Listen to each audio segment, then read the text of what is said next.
সবাই তো হাড় খায়, ছিবড়েগুলো পড়ে থাকে, সেই জন্য ভাবলাম যে ছিবড়েগুলো ফ্রিজের মধ্যে রেখে অন্যদিন একটা রেসিপি তৈরি করে খাবো। দেখো কিভাবে তৈরি করছি।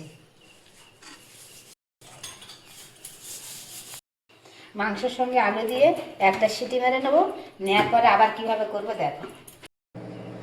আলু সিদ্ধ হয়ে গেছে, মাংসও সিদ্ধ হয়ে গেছে, এইবার কিভাবে করছি দেখো। মাংসগুলো এইভাবে ছোট ছোট টুকরো করে নিয়ে নেব, সব ছাইড়ে নেবে।